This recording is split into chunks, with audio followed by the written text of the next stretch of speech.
everyone. Welcome back to Show Me How to Win. We're at Gateway 2018. Next to me is Sean. Sean is #1 fan of Stefan Feld. Yeah.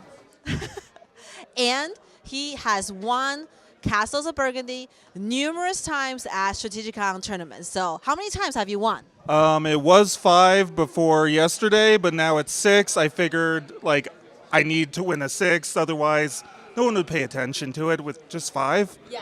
So you did it for Show Me How to Win. Exactly. Thank you. All right, so Sean's going to give me a few strategy tips on how to win at Castles of Burgundy, one of my favorite games too. Okay, Sean, take it away. All right, so one thing I stress is, turn order is very important, especially early on. You want to get yourself first in that turn order. You want to first crack at these tiles, especially early on, because you can pick up these mines. These mines are very important. They'll get you extra silverlings. They'll get you extra actions. Also, the castles are important. They'll get you extra turns, and they'll fill up your board faster. And that's important because you get points based on when you complete areas. Okay, so at the beginning, make sure you go for the mines. And to do that, we had to get the ships, right? You got to get some ships. You gotta try and maneuver yourself first in turn order. A subtle tip I have for that is let other people ship first during the round, and then because whoever's on top goes first.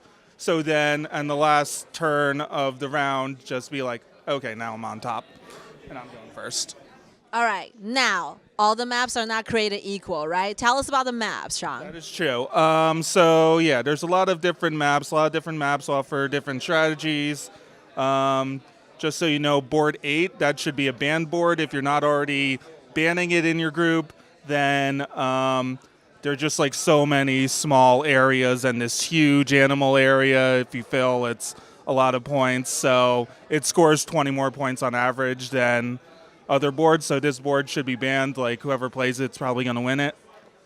So throw it out. Okay, so I'll go over board 5. Board 5, a good strategy for board 5 is getting a bunch of yellow tiles that will get you points based on buildings, because there's a lot of small building areas.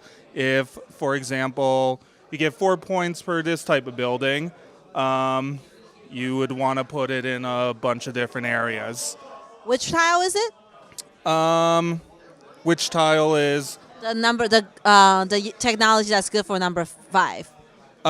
Just any 4 points per whatever types of these brown building tiles. Those buildings are really good for that. And What about if you have a map that has large areas all grouped up together? Board number 2, this technology tile is pretty much essential. It allows you to build Number 1. It's the number. It allows you to build the same brown buildings in the same area. Otherwise, you can't do it. And that's important because there's an 8 area here, and that's really hard to do without that tile. Plus, a good strategy with that is, again, get these 4 points per whatever brown building you're doing tiles. Get a bunch of them, pretty much build only those, and score 4 points for every brown building on your board. That's how you can score real high. Number 5 has a large animal area, right? So tell us about the animals. What should you do with the animals?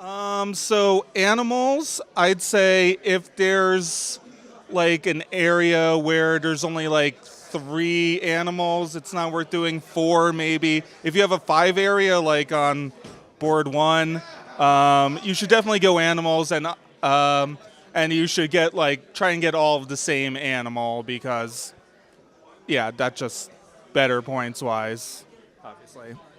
Okay, so to summarize, you really have to pay attention to what board you have, what's on your board, and then get the technology tile that's good for it. If you have large areas on the green, go for the animals.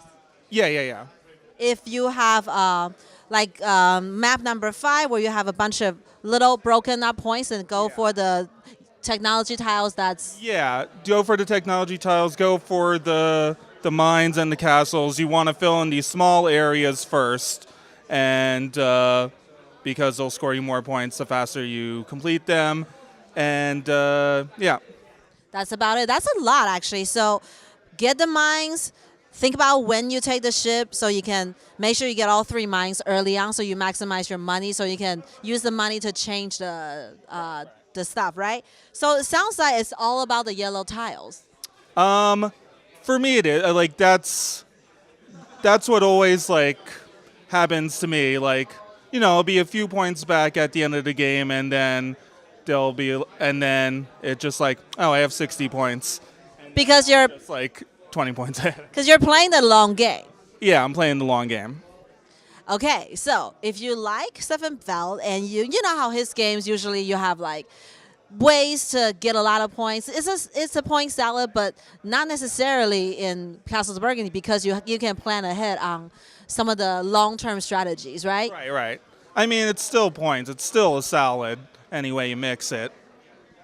But you like the salad that gives you a lot of points at the very end. Oh, yeah. That's my favorite kind of salad. Okay. All right. Thank you, Sean, for showing us how to win at Castles of Burgundy. Bye.